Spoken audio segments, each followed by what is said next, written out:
Minjun Kong stared at the divorce papers scattered across his mahogany desk, his fingers trembling as they traced the cold legal language that dissolved 15 years of marriage in clinical, devastating terms. The afternoon sun streamed through floor-to-ceiling windows of his study, casting long shadows across documents that stripped away not just his wife, but most of his assets, his home, his dignity. The wheelchair beneath him felt like a prison of steel and leather, a constant reminder of everything he had lost in 6 brutal months. Where are you watching this from today? And have you ever felt like your entire world collapsed in an instant? The feeling of losing everything you thought was permanent, everything you built your identity around? Let me know in the comments, because this story might remind you that sometimes our greatest falls prepare us for our most meaningful rises. 6 months earlier, Minjun had commanded an empire from the 42nd floor of the Kong Industries Tower in downtown Seoul. His corner office overlooked the Han River, a view he had earned through 20 years of relentless ambition, strategic brilliance, and an almost supernatural ability to see opportunities others missed. At 38, he was the youngest CEO in the company's history, a man whose decisions moved millions of dollars with a simple nod, whose approval could make or break careers, whose presence in a room shifted the very atmosphere. He remembered that last morning with crystalline clarity, the way Soo-jin had kissed his cheek while adjusting his silk tie, her manicured fingers smoothing imaginary wrinkles from his tailored suit. She had smelled like expensive perfume and ambition, a scent that had once thrilled him but had grown cloying over the years as her affection became increasingly tied to his bank statements and social status. "We should buy the penthouse in Gangnam," she had whispered against his ear that morning, her voice honeyed with the kind of want that always preceded his most expensive purchases. "The Lees just bought one, and you know how she loves to brag." He had nodded absently, already mentally reviewing the quarterly reports waiting on his desk, the merger negotiations that would define the next fiscal year, the 100 small decisions that kept his empire expanding. Money meant nothing to him then except as a tool, a way of keeping score, a means to give Soo-jin everything she desired and maintain the lifestyle they had built together. The car accident happened at 2:47 in the afternoon on a Tuesday that had started like any other. Minjun could still feel the weight of the presentation folder in his hands, still smell the leather interior of his BMW, as his driver navigated the busy streets toward the meeting that would have secured the largest deal in company history. He remembered checking his phone, reading a text from Soo-jin about dinner plans, when the world exploded in a symphony of screaming metal and shattering glass. A delivery truck had run the red light at full speed, boning his sedan with such force that the vehicle flipped 3 times before slamming into a concrete barrier. Minjun remembered the sensation of weightlessness, the surreal quiet between the first impact and the settling wreckage, the taste of blood in his mouth, and the strange calm that had settled over him as he realized he could not feel his legs. The months that followed blurred together in a haze of surgeries, physical therapy sessions, and medical consultations delivered with clinical detachment. Complete spinal cord injury at the L1 vertebra, the doctors explained with practiced sympathy. Permanent paralysis of the lower extremities. He would never walk again, they told him, but with proper therapy and equipment, he could maintain an independent, fulfilling life. Soo-jin had played the role of devoted wife during those first weeks in the hospital, arriving each morning with fresh flowers and carefully applied makeup, sitting beside his bed while medical teams discussed his prognosis in terms she barely pretended to understand. She asked the right questions, made the appropriate noises of concern, and held his hand with just the right amount of pressure to suggest devotion without actually committing to permanence. But Minjun had seen the calculation in her eyes, the way she studied his face when she thought he was sleeping, the increasing frequency with which she stepped into the hallway to take phone calls that couldn't be discussed in his presence. He recognized the look because he had worn it himself during countless business negotiations, the expression of someone weighing costs against benefits and finding the equation lacking. The first sign of her true intentions came when she suggested they hire a full-time nurse rather than allowing him to return home immediately after his discharge. "For your comfort," she had insisted, her voice bright with false concern. "You need professional care, not just my amateur attempts at helping." The The second sign was her newfound interest in their financial portfolio, questions about insurance settlements and disability payments that she presented as practical concern, but which carried the sharp edge of someone calculating assets. She began spending longer hours away from their home, claiming to handle business matters on his behalf, but returning with shopping bags that suggested her errands were more personal than professional. The third and final sign was the morning she served him breakfast in bed wearing a black dress instead of her usual casual clothes, her hair and makeup done with the precision of someone preparing for an important meeting. She had placed the tray carefully across his lap, kissed his forehead with the distant affection usually reserved for elderly relatives, and announced that she had scheduled an appointment with their lawyer to discuss updating their will and medical directives. He had found the real reason for the appointment later that afternoon when her attorney called to inform him that Sujin was filing for divorce on grounds of irreconcilable differences, seeking half of all marital assets plus spousal support and the family home. The papers were delivered the next morning by a courier who barely made eye contact, as if delivering divorce documents to a paralyzed man was just another routine stop on his route.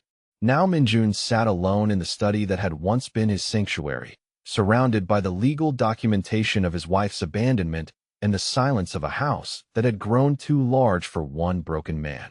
The staff had been dismissed weeks ago when it became clear that Sujin's legal strategy included claiming financial hardship, leaving him to navigate the basic functions of daily life, with a combination of pride and stubbornness that kept him from admitting how desperately he needed help. The wheelchair had become more than a mobility device. It was a symbol of everything he had lost, everything that had been taken from him in one moment of random violence. His legs, useless now, were constant reminders of his vulnerability, but the deeper injury was to his sense of identity, his understanding of who he was in a world that had always defined him by his power, his control, his ability to bend circumstances to his will. The afternoon light was fading when he finally gathered the divorce papers and placed them in the drawer where he kept all the other documents that marked the dismantling of his former life. Insurance claims, medical bills, resignation letters from business partners who couldn't associate with a CEO who might never return to his former capacity. Each piece of paper represented another connection severed, another bridge burned, another step away from the man he had been and toward a future he couldn't yet imagine. In the growing darkness of his study, Minjun closed his eyes and tried to remember what hope felt like, what it meant to believe that tomorrow might be better than today. But the silence of his empty house offered no answers, only the steady tick of an antique clock that had belonged to his grandfather, measuring out the seconds of a life he no longer recognized as his own. Zara Williams began each day at 5 in the morning with the same ritual that had sustained her through 8 years of physical therapy practice. She stretched her own muscles first, working through the routine that kept her body strong enough to support patients twice her size, then spent 20 minutes in meditation that centered her mind for whatever emotional weight she would carry that day. Her small apartment in Itaewon was modest but carefully arranged, each piece of furniture positioned to maximize both function and the sense of peace she needed before facing the broken bodies and wounded spirits that defined her profession. The referral call had come from Dr. Park 3 days earlier, his voice carrying the particular exhaustion that medical professionals develop when discussing difficult cases. "We have a patient who has dismissed 4 therapists in 2 months, he had explained. A CEO, complete spinal injury, very wealthy and very angry. The family is offering triple our usual rate, but I warn you, Miss Williams, this man seems determined to drive away anyone who tries to help him." Zara had accepted immediately, not because of the money, but because of the challenge. In her experience, the patients who fought hardest against help were often the ones who needed it most desperately, the ones whose anger masked a fear so deep that rage felt safer than vulnerability. She had built her reputation on reaching the unreachable, on finding ways through defenses that other therapists couldn't penetrate. The taxi wound through the affluent neighborhood of Hanamdong, past gates that concealed mansions worth more than most people earned in a lifetime, until it stopped before a modernist structure that seemed designed to intimidate as much as impress. The house rose from manicured grounds like something from an architecture magazine, all clean lines and expensive materials. But Zara noticed immediately how the landscaping had begun to show signs of neglect, how the windows that should have sparkled in the morning sun appeared dull and streaked. The housekeeper who answered the door was a middle-aged woman whose lined face spoke of recent stress and sleepless nights. "You must be the new therapist," she said in heavily accented English, her voice carrying both hope and resignation.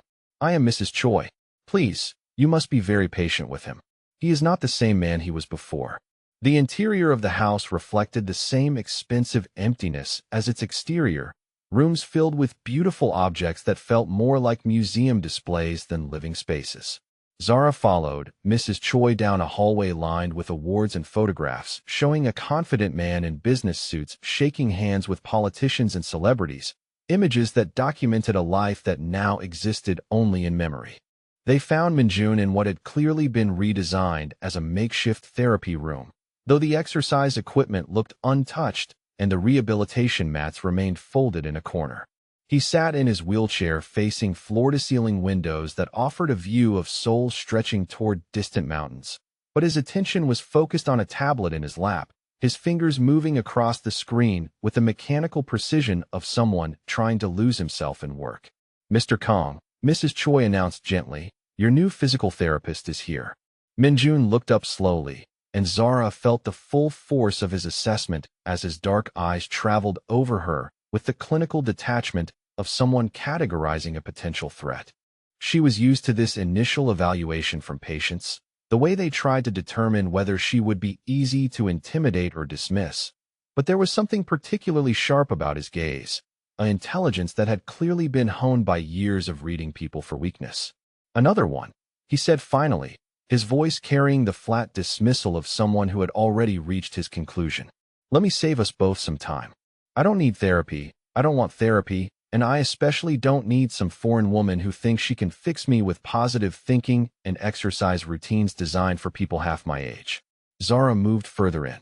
The room without invitation, her eyes taking in the expensive equipment that showed no signs of use. The careful way he positioned his wheelchair to maintain distance from anyone who entered his space. The tension in his shoulders that spoke of someone holding himself rigidly against any possibility of genuine human connection. "Good morning to you too," she replied calmly, settling her therapy bag on a nearby table and beginning to unpack supplies with the methodical efficiency of someone who had heard similar dismissals countless times before. "I'm Zara Williams, and you're right about one thing. I am foreign. I'm American actually, but I've been working in Seoul for 3 years, and I've helped dozens of patients with injuries similar to yours regain strength, mobility, and quality of life." Minjun's expression shifted slightly, surprise flickering across his features at her refusal to be immediately discouraged. The previous therapist had apparently retreated quickly when faced with his hostility, but Zara continued unpacking equipment as if she belonged there, as if his permission was assumed rather than required. "I didn't ask for your credentials," he said, but his voice had lost some of its cutting edge, replaced by curiosity about this woman who seemed immune to his attempts at intimidation. "And I didn't ask for your permission," Zara replied pleasantly, pulling out a blood pressure cuff and approaching his wheelchair with the confidence of someone who knew exactly what she was doing. "But since we're both here, we might as well make the best of it. I need to do some baseline assessments to understand your current condition and what we're working with." She moved into his personal space with professional certainty, and Minjun found himself too surprised to object as she began taking his vital signs with practiced efficiency. Her touch was firm but gentle, clinical but somehow comforting, and for the first time in months he found himself responding to another person's presence without immediately calculating how to make them leave. "Your blood pressure is elevated," she observed, making notes on a chart. "Stress-related, most likely, combined with lack of physical activity. When was the last time you did any therapeutic exercise?" He wanted to lie, to claim that he had been following his prescribed rehabilitation routine, but something about her direct gaze made dishonesty feel pointless. 3 weeks ago, he admitted. "Maybe 4. Zara nodded as if this was exactly what she had expected to hear, showing neither judgment nor surprise at his confession. "That's actually better than I was hoping for," she said, continuing her assessment by checking his reflexes and testing his range of motion. "Some patients go months without any activity at all. The muscle atrophy is significant but not irreversible, and your upper body strength is still excellent. There was something in her tone that he couldn't identify at first, a quality that was neither false optimism nor clinical detachment, but something warmer and more genuine. She spoke to him as if he were a person rather than a problem to be solved, as if his recovery was a certainty rather than a distant possibility. The first exercise session was brutal in ways that had nothing to do with physical pain. Zara guided him through movements that felt humiliating in their simplicity, transfers from wheelchair to exercise mat that required him to rely on her strength when his own failed, stretching routines that highlighted every limitation his injury had imposed. But she worked beside him rather than standing over him, sharing the effort in a way that made the experience feel collaborative rather than punishing. During a rest break, as he struggled to catch his breath from exercises that would have been effortless 6 months earlier, she shared fragments of her own story with the casual ease of someone offering a piece of candy. "I know what it feels like to have your life completely disrupted," she said, adjusting the settings on a piece of equipment. "My father walked out when I was 12, just disappeared one day without explanation. Left my mother with 3 kids and a mountain of debt." Minjun found himself studying her face as she spoke, noting the strength in her features that suggested someone who had survived more than her share of hardship. There was no self-pity in her voice, no attempt to compare their situations or suggest that she understood exactly what he was experiencing, just the simple offering of shared humanity. "That's how I got into physical therapy, actually," she continued, guiding him through a series of arm exercises that were beginning to feel less impossible. "I volunteered at a rehabilitation center during high school, working with people who were rebuilding their lives after accidents or illness. There's something powerful about helping someone discover what they're still capable of, about being part of the process of putting a life back together." For the first time since his accident, Minjun found himself thinking about the future in terms other than loss and limitation. Watching Zara work, seeing the quiet confidence with which she approached his rehabilitation, he began to wonder if recovery might mean something different than simply returning to his previous state, if healing might involve becoming someone new rather than trying to resurrect who he had been before.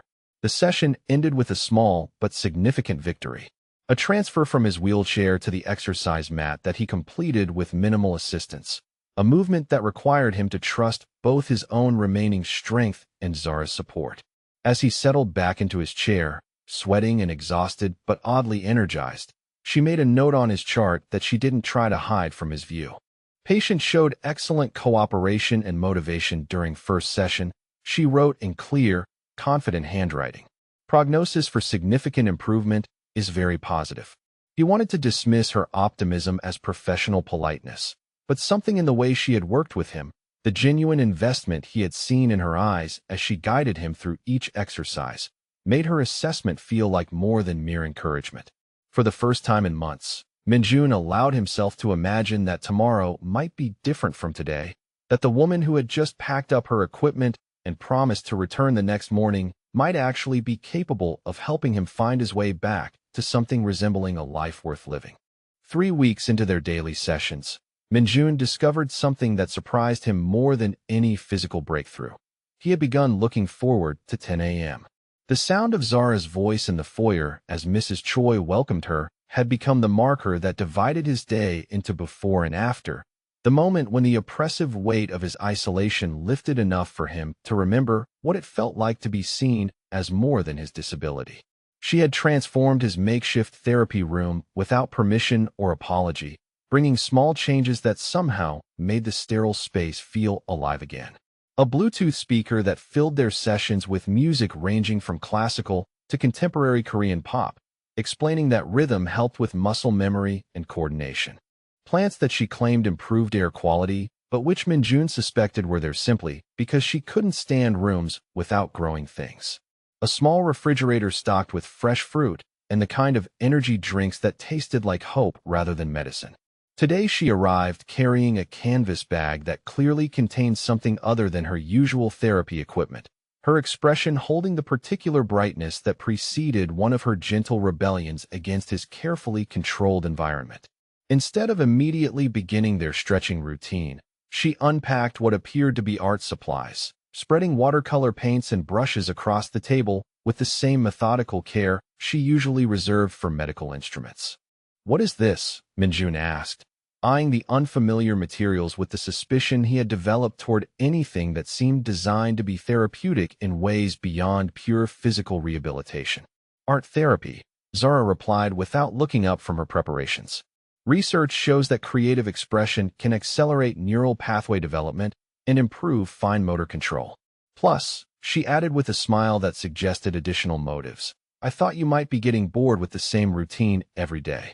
She guided his hands through the motions of holding a paintbrush, adjusting his grip with touches that lingered slightly longer than strictly necessary, her fingers warm against his as she demonstrated brush techniques that seemed less about therapeutic value than about rediscovering the simple pleasure of creating something beautiful. The first attempts were clumsy, his control limited by months of disuse, but gradually the movements became more fluid as muscle memory began to reassert itself. "You have artist hands," Zara observed as she watched him work, her voice carrying genuine appreciation rather than therapeutic encouragement. "Long fingers, steady when you're not overthinking the movement. I bet you were good at calligraphy before the accident." Minjun paused in his painting, struck by her casual reference to his life before as something that still existed rather than something that had been permanently erased. He had been excellent at calligraphy.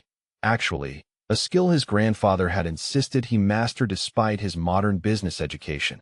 Hours spent perfecting brushstrokes that required the same precision and patience he had later applied to corporate negotiations.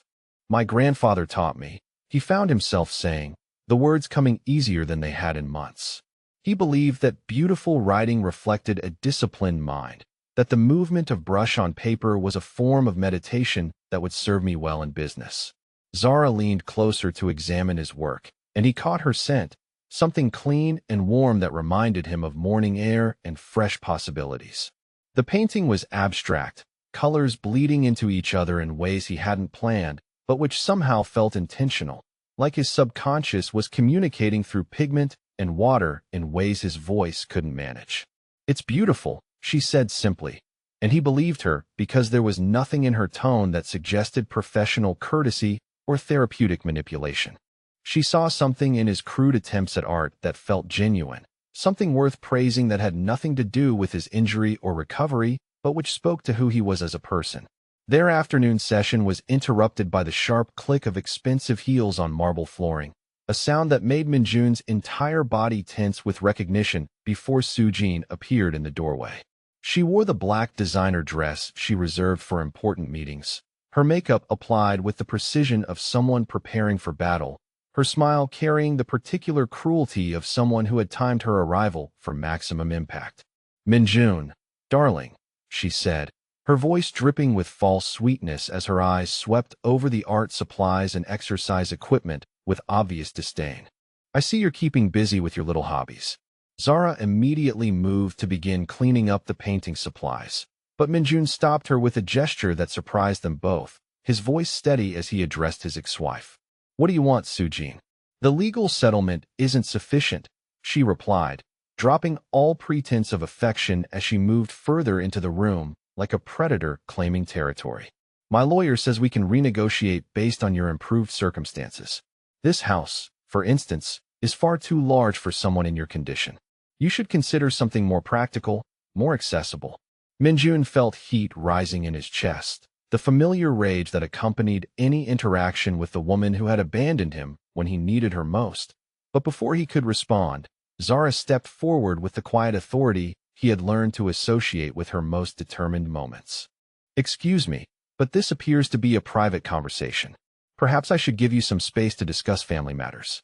Sujin's attention shifted to Zara with the predatory focus of someone who had identified a new target for her cruelty. "And you are the hired help, I assume? The physical therapist?" How touching that Minjun has found someone willing to pretend his condition isn't permanent for the right price. The words hit Zara like physical blows, but she maintained her composure with professional grace that made Minjun's admiration for her deepen beyond anything he had expected to feel. "She is my physical therapist," he said, his voice carrying a protective edge that surprised them all. "And she has helped me make more progress in 3 weeks than I achieved in the previous 3 months." Sujin laughed with the particular viciousness of someone who had identified weakness and intended to exploit it. How lovely that you've developed such faith in her abilities. I'm sure she's very convincing about your potential for recovery. It must be so much easier than accepting reality. She left after delivering the legal papers that detailed her latest financial demands. Her departure marked by the same sharp clicks that had announced her arrival, but the damage lingered in the air like poison.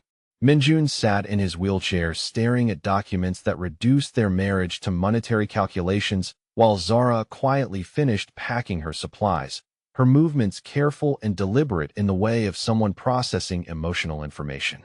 "I'm sorry you had to witness that," he said finally, his voice hollow with shame and exhaustion.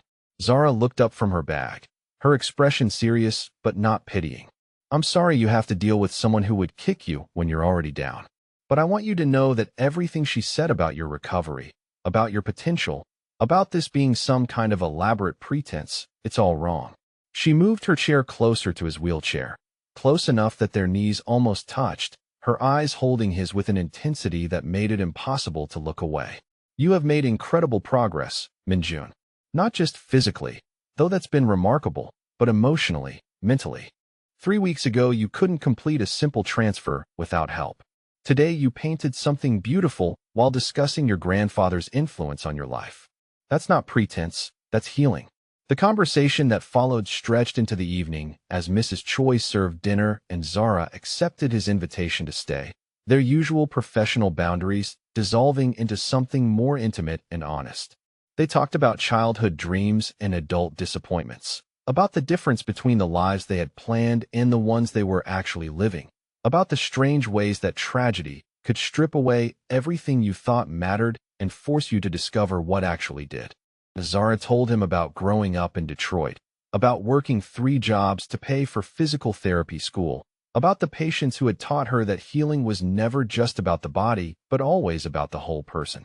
She spoke about her mother's struggles after her father's abandonment, about learning that strength sometimes looked like asking for help rather than refusing it, about discovering that the people who needed the most care were often the ones who fought hardest against receiving it. Minjun found himself sharing stories he hadn't thought about in years. Memories of his grandfather's lessons about honor and perseverance, about building Kong Industries from a small textile company into a global corporation, about the loneliness that had accompanied his success long before his accident had made isolation a physical reality. He told her about the pressure of being the youngest CEO in the company's history, about marriage to a woman who had loved his achievements more than she had ever loved him, about waking up every morning for years feeling like he was playing a role rather than living a life. As the evening deepened, their conversation became more personal, more vulnerable, punctuated by moments of comfortable silence that felt like intimacy rather than awkwardness. Zara had moved closer during their talk, close enough that when she reached out to emphasize a point, her hand rested naturally on his arm, her touch warm and grounding in a way that made him realize how starved he had been for genuine human contact. The moment when everything shifted was small and profound simultaneously. She was explaining the neuroplasticity research that supported her treatment approach, her enthusiasm for the science making her eyes bright with passion, when she gestured and accidentally knocked over her water glass.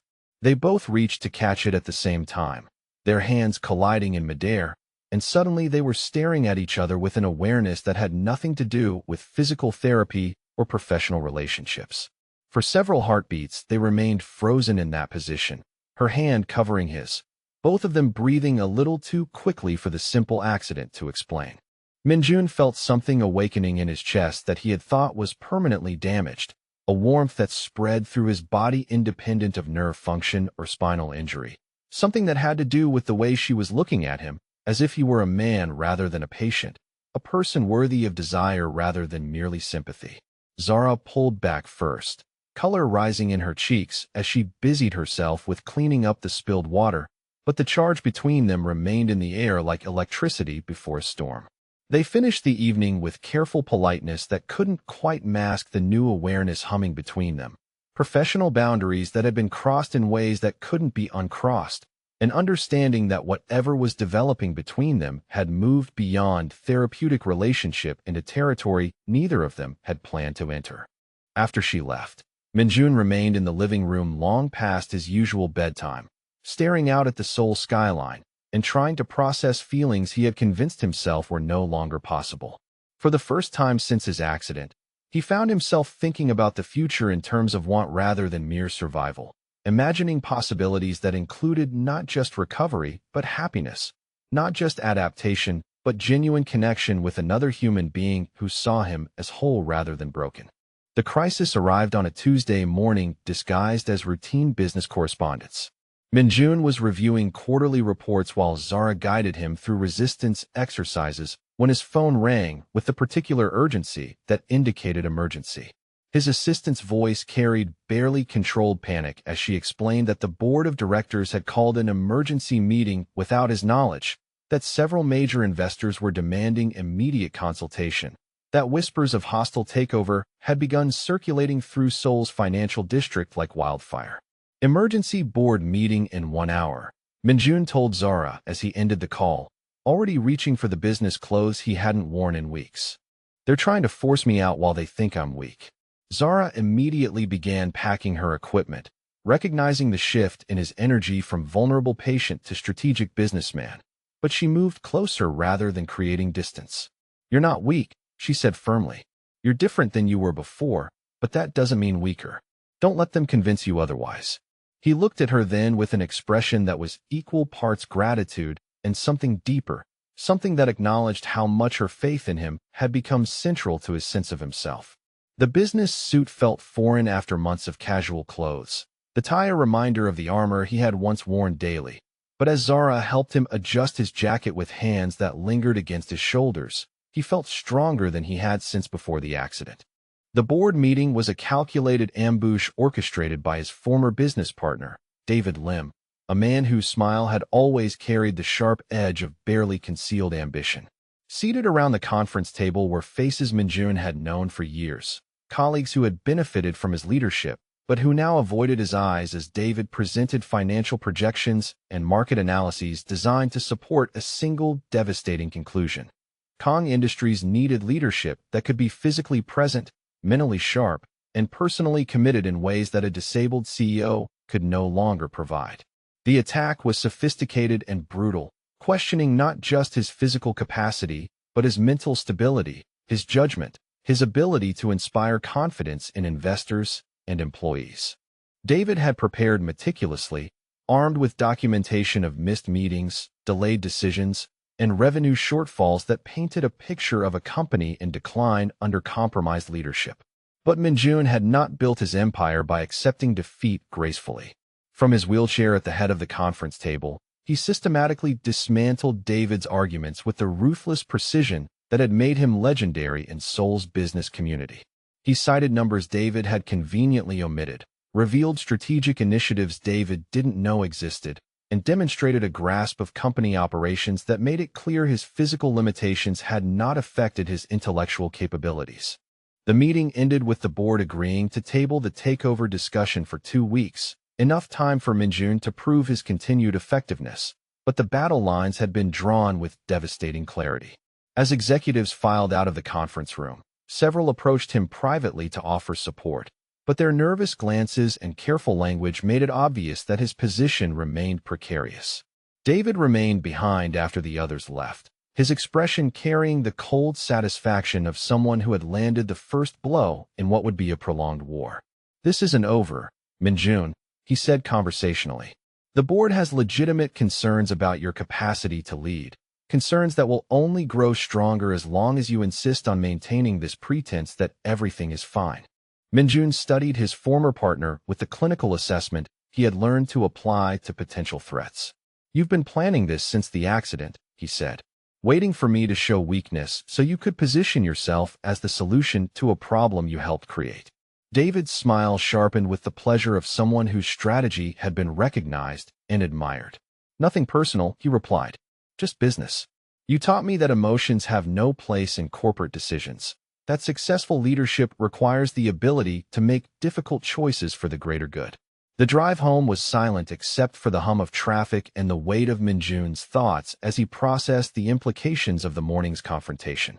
His phone buzzed constantly with calls from lawyers, accountants, and loyal employees, each conversation adding another layer of complexity to a situation that was rapidly spiraling beyond his control. Zara was waiting in the therapy room when he returned, her expression immediately shifting to concern as she saw the tension in his face and posture. Without words, she moved to help him transfer from his business wheelchair to the more comfortable therapy setup, her hands steady and sure as they supported his weight in a movement that had become as natural as breathing. "How bad is it?" she asked as she began working on the muscle tension that had accumulated in his shoulders during the stressful morning. "Bad enough," he replied, closing his eyes and allowing himself to absorb the comfort of her touch. David has been building support for months, probably since the accident. He's positioned himself as the logical successor, the healthy alternative to damaged goods. Zara's hands stilled for a moment, her touch becoming more deliberate as she worked a particularly tight knot of muscle. "You are not damaged goods," she said with quiet intensity. "You are a man who survived something terrible and is rebuilding his life with more courage than most people possess. Don't let anyone convince you otherwise." The moment stretched between them, charged with emotions that had been building for weeks, but which neither had acknowledged directly. Minjun opened his eyes to find Zara looking down at him with an expression that was no longer professional, no longer careful, but openly affectionate in ways that made his chest tighten with want and possibility. "Zara," he said softly, and she leaned closer as if drawn by the gravity of whatever was happening between them. Her hair fell forward, creating a curtain of intimacy around their faces, and for a heartbeat the space between them felt electric with potential, with the promise of a kiss that would change everything. The moment shattered when Minjun's phone rang with the harsh insistence of another emergency. Zara pulled back immediately, color rising in her cheeks as professional boundaries reasserted themselves. But the awareness remained in her eyes as he answered the call that would reveal the true scope of the forces aligned against them. "Mr. Kong." His lawyer's voice carried the particular strain of someone delivering devastating news. "I've just received documentation from your ex-wife's legal team. They're filing for a competency hearing, claiming that your judgment has been compromised by your injury and that you're not capable of making sound financial decisions. They're seeking court-ordered psychological evaluation and potential guardianship proceedings." The implications hit Minjun like physical blows. Sujin was not content with taking half his assets. She was positioning herself to control the remainder by having him declared mentally incompetent. Combined with the corporate pressure from David, the attack was comprehensive and coordinated in ways that suggested careful planning and shared objectives. But the worst revelation came an hour later when Detective Park arrived with information that recontextualized everything Minjun thought he knew about his accident. The investigation had been quietly continuing for months, the detective explained, focusing on irregularities in the delivery truck's route and the driver's employment history that had initially seemed routine, but which had gradually revealed a pattern of suspicious circumstances. "The truck that hit you was reported stolen 3 hours before the accident," Detective Park said, his voice carrying the weight of conclusions that had taken months to reach. "The driver died in the crash, but we've traced payments made to his girlfriend in the weeks leading up to the collision, payments that originated from an offshore account connected to several of your business competitors." Minjun felt the world shift beneath him as the detective continued explaining the evidence of deliberate sabotage, the carefully orchestrated plan that had been designed not just to injure him, but to remove him permanently from his position at Kong Industries. His accident hadn't been random violence, but calculated attempted murder, a corporate assassination that had succeeded in destroying his mobility while failing to achieve its ultimate objective. The revelation reframed every challenge he now faced in darker terms. David's takeover attempt, Sujin's competency claims, even the pattern of business partners distancing themselves from his leadership all suggested coordination that went beyond opportunistic exploitation of his weakness. He was fighting not just for his company, but against people who had already tried to kill him once, and who would likely try again if he proved too resilient to defeat through legal and financial pressure. As Detective Park left with promises to intensify the investigation, Minjun found Zara standing by the window with an expression that suggested she had overheard enough to understand the magnitude of what they were facing. The afternoon light cast shadows across her face that emphasized the worry in her eyes. The way her hands trembled slightly as she processed the implications of learning that the man she was falling in love with was the target of people willing to commit murder for corporate control. "This changes everything," she said quietly, and he heard in her voice the recognition that their growing relationship had become not just complicated but potentially dangerous. Before he could respond, her phone rang with a call from her agency's supervisor, a conversation that began with professional courtesy but quickly shifted to something more ominous. Zara's expression grew increasingly tense as she listened to concerns about her safety, about the wisdom of continuing treatment for a patient who was apparently the target of criminal activity, about the agency's liability in situations involving potential violence. When she ended the call, her face was pale but determined. "They want me to transfer to another patient," she said. "They're concerned about the risks of continuing here, especially with the police investigation and the threats that might escalate." Minjun felt something cold and desperate clenching in his chest at the thought of losing her just when he needed her most, when their connection had become the strongest source of hope and healing in his life. "You have to go," he said, though the words felt like accepting his own destruction. "This isn't safe for you anymore, and I won't be responsible for putting you in danger." Zara moved closer to his wheelchair, close enough to take his hands in hers with a firmness that suggested finality and commitment simultaneously. "I'm not leaving," she said. "Not because of threats, not because of agency pressure, not because this situation has become complicated and dangerous." But even as she spoke the words with fierce determination, they both understood that the forces arrayed against them were larger than individual choice or personal commitment.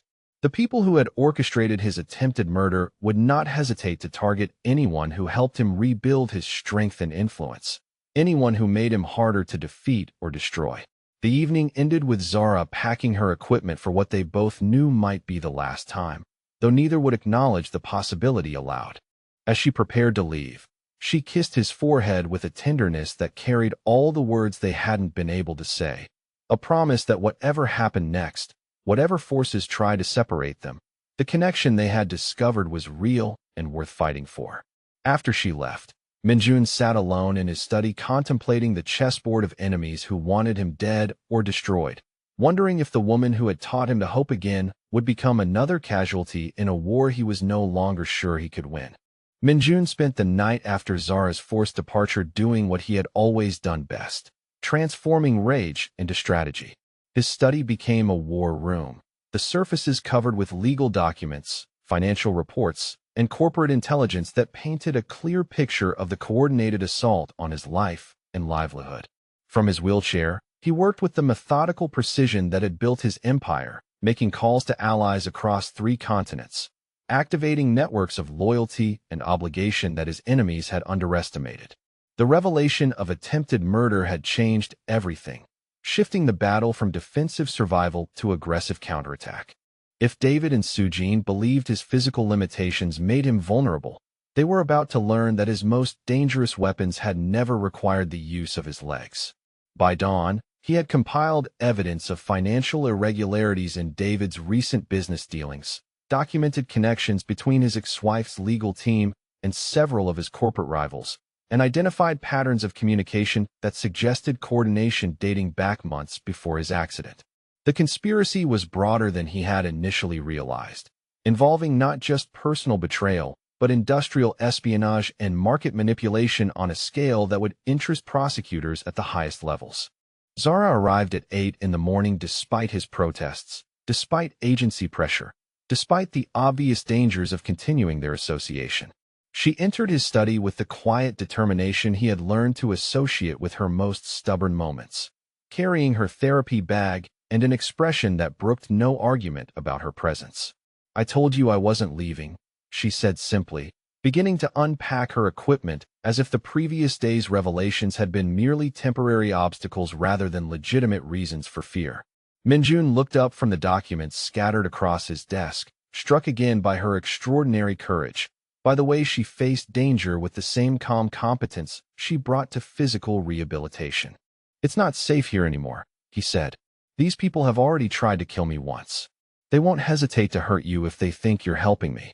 Zara moved closer to his wheelchair, close enough to see the exhaustion in his face, the evidence of a sleepless night spent planning and preparing for war. "Then we'd better make sure they don't get the chance," she replied, her voice carrying a steel he hadn't heard before. "Show me what you found." The next hours transformed their relationship from therapist and patient to genuine partners, working side by side to unravel the conspiracy that had nearly destroyed his life. Zara proved surprisingly adept at reading financial documents and corporate communications, her questions sharp and insightful as she helped him identify weaknesses in his enemy's positions that he might have missed alone. She was examining bank transfer records when she made the connection that changed everything. "Minjun, look at this date," she said, pointing to a particularly large payment to the offshore account that had funded his attempted assassination. "This was 3 days before your accident, but it's also the same day your ex-wife filed the preliminary paperwork to update your life insurance policy." The implications hit him like a physical blow.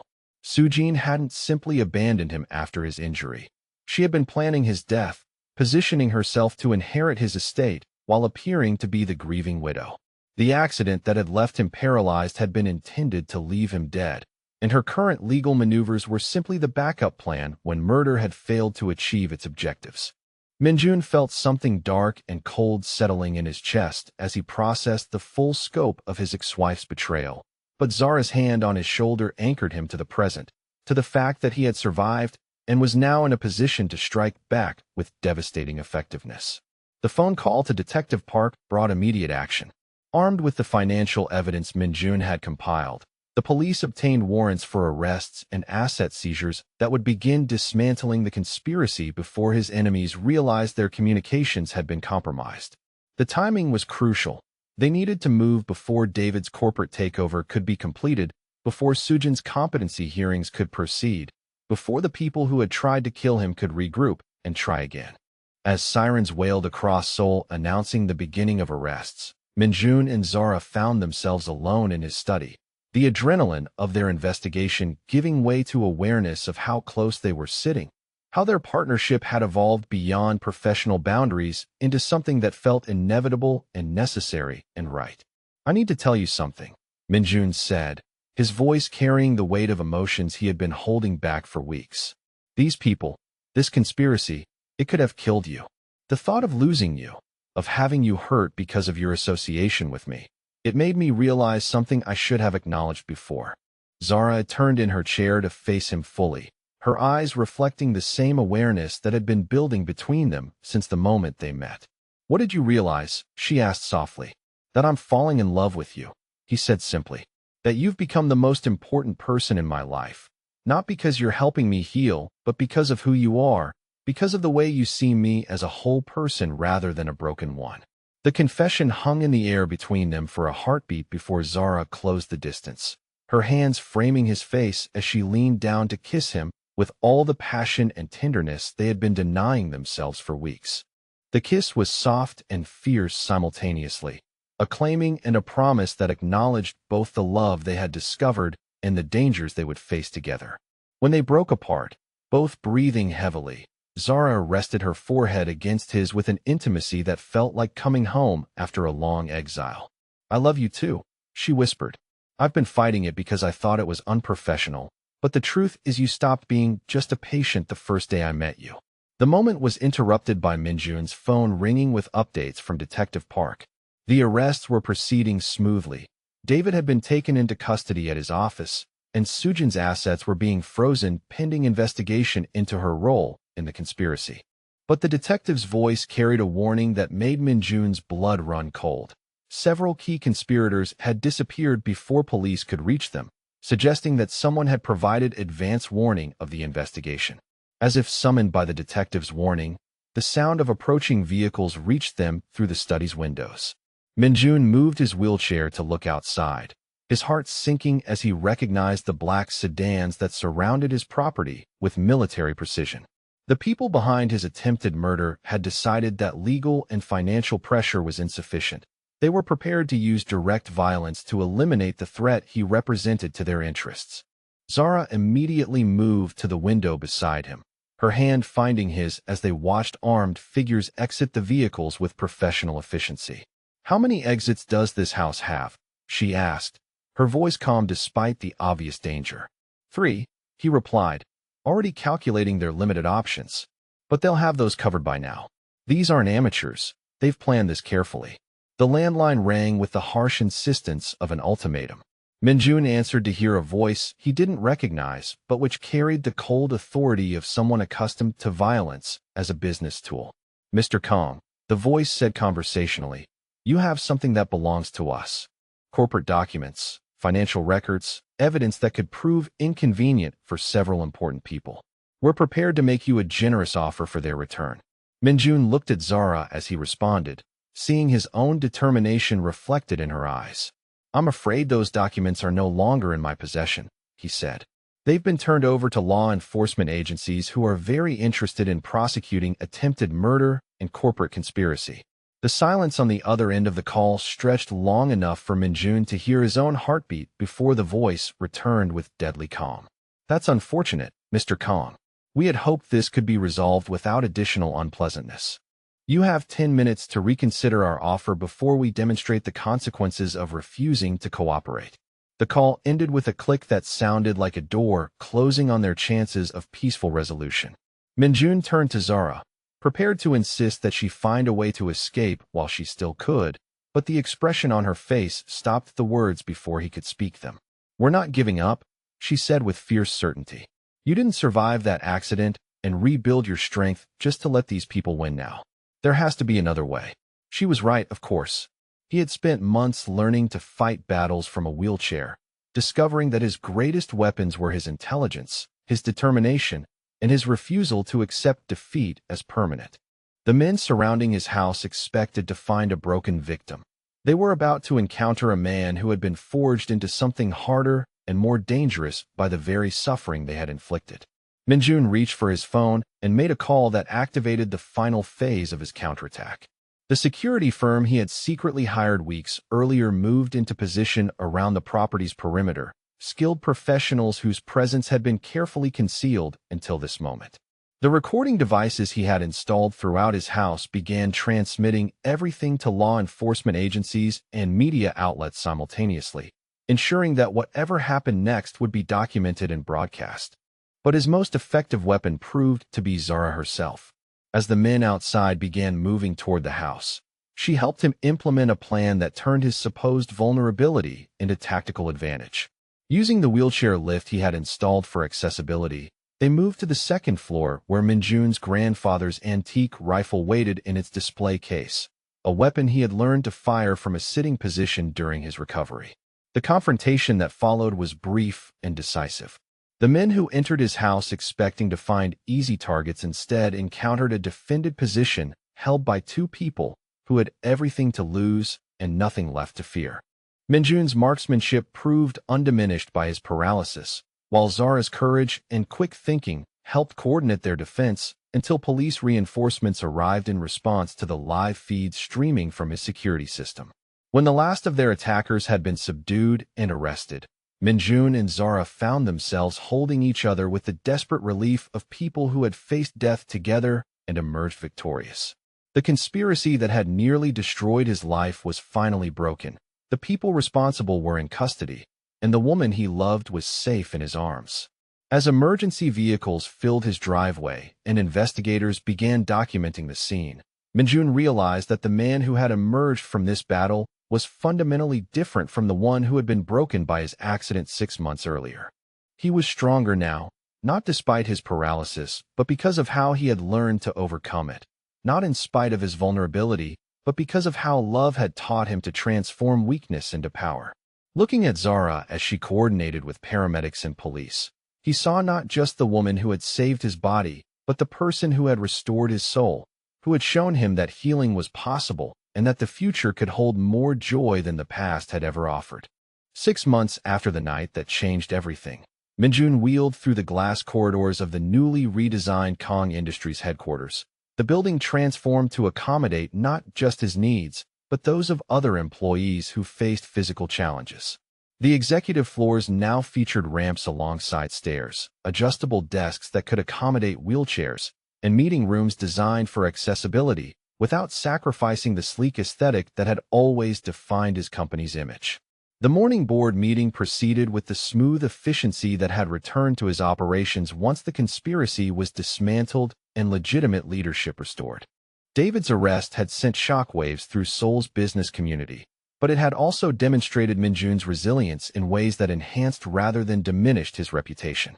Investors who had initially worried about his physical limitations now spoke admiringly of his strategic brilliance, his ability to outmaneuver enemies who had underestimated him, his transformation of personal adversity into corporate strength.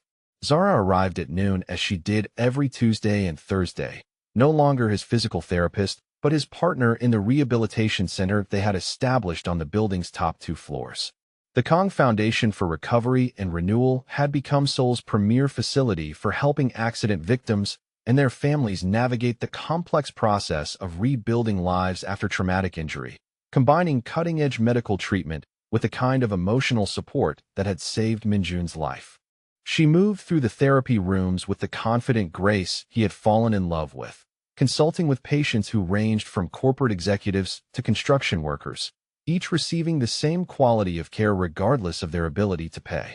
Watching her work, Minjun felt the deep satisfaction that came from turning personal suffering into purposeful service, from using their hard-won wisdom to ease others' journeys through similar darkness.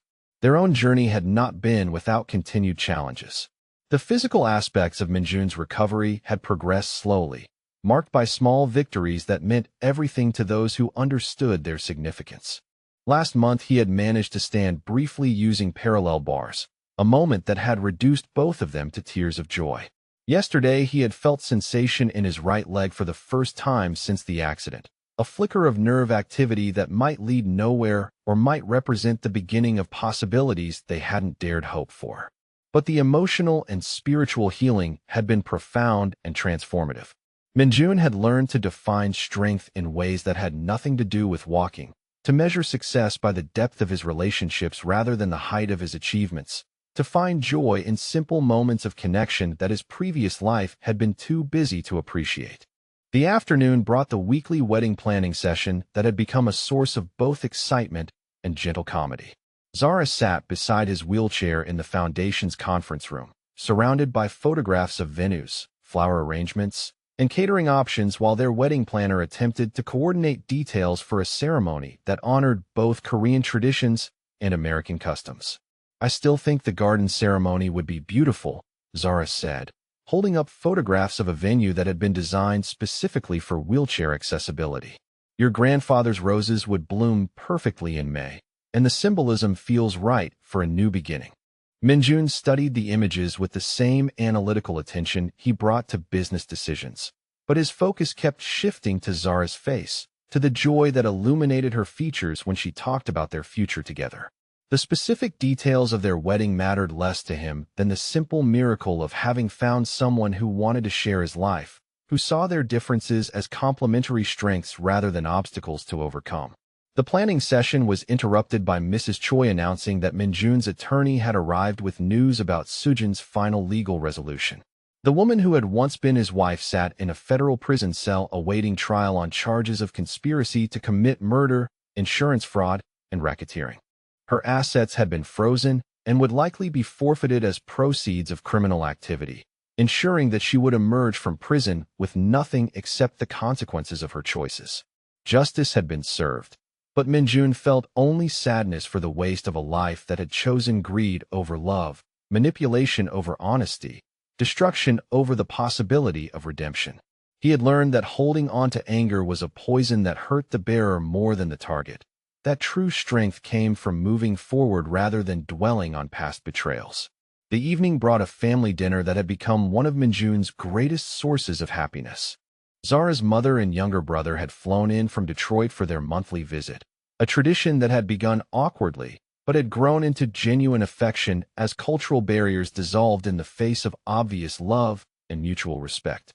Mrs. Williams moved through the kitchen with the comfortable authority of someone who had claimed her place in their lives, preparing Korean dishes with techniques Zara had taught her, while sharing stories of her daughter's childhood that made Minjun fall in love all over again. Her initial concern about Zara's relationship with a man from such a different background had transformed into fierce protectiveness once she witnessed how carefully he cherished her daughter's heart. Marcus, Zara's teenage brother, had appointed himself Minjun's gaming partner and technology consultant, spending hours teaching him adaptive techniques for video games and computer programming that had opened unexpected avenues for connection and creativity. Their friendship had developed naturally, built on shared interests rather than obligations, proof that family could be chosen as well as inherited. After dinner, as the family gathered in the living room for their usual evening of conversation and gentle teasing, Minjun found himself studying these people who had become his anchor to happiness.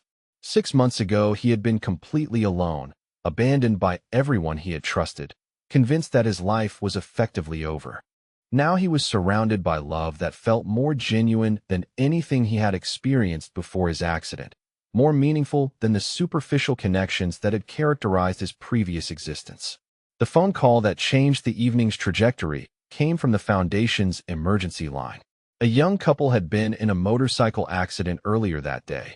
The husband was paralyzed and refusing all medical intervention, while his wife struggled with guilt and despair that was threatening to destroy their marriage before it had barely begun. They needed immediate intervention, the kind of crisis counseling that required both professional expertise and personal understanding of the journey they were beginning. Minjun and Zara exchanged a look that communicated volumes without words, the shared recognition of people who had found their calling in helping others navigate similar darkness. They made their excuses to her family, who understood immediately and offered to wait up for their return, then drove through Seoul's evening traffic toward the hospital where 2 lives hung in the balance. The young man, barely 25, lay in his hospital bed with the same hollow rage that Minjun remembered from his own early days of paralysis. His wife sat beside him with red-rimmed eyes and the desperate expression of someone watching the person she loved disappear before her eyes, replaced by bitterness and self-pity that threatened to consume everything good in their relationship. Minjun approached the bed in his wheelchair, while Zara spoke quietly with the wife, their practiced coordination allowing them to address both partners simultaneously. The young man's anger was immediate and fierce, his rejection of sympathy or advice predictable in its intensity. But Minjun had learned patience during his own recovery, had discovered that healing began when people were ready rather than when others thought they should be. 6 months ago, I was sitting in a room just like this one, Minjun said conversationally, not trying to force connection, but simply sharing truth. My wife had left me, my business partners were circling like vultures, and I was convinced that my life was over. I thought paralysis meant the end of everything that mattered. The young man's resistance was immediate but not complete, curiosity flickering beneath his anger as he studied Minjun's expensive clothes, his obvious health and vitality, the engagement ring that caught light as he gestured toward Zara working with his wife across the room. What changed? The young man asked finally, his voice carrying desperate hope despite his attempt to sound indifferent. I learned that strength comes in different forms, Minjun replied. That love isn't about physical perfection, but about souls that choose to support each other through whatever challenges life presents. That healing is possible even when cure isn't. That happiness can be found in places you never thought to look. The conversation that followed stretched deep into the night as Minjun and Zara shared their story, their struggles, their discoveries about what mattered most in building a life worth living. They talked about adaptive technologies and relationship strategies, about finding purpose beyond personal limitation, about the way that surviving something terrible together could create bonds stronger than any challenge life might present. When they finally left the hospital, the young couple was holding hands for the first time since the accident, ready to begin their own journey toward healing and hope. Driving home through empty streets, Minjun felt the deep satisfaction that came from transforming personal suffering into purposeful service, from using their hard-won wisdom to light the way for others walking similar paths. Back at their house, Zara's family was still awake, gathered in the living room with expressions that suggested they had been discussing something important during the couple's absence. Mrs. Williams spoke for the group with the formal authority of a family matriarch delivering significant news. "We've been talking," she announced, her voice carrying pride and affection in equal measure. "And we want you to know that we couldn't be happier about welcoming Minjun into our family.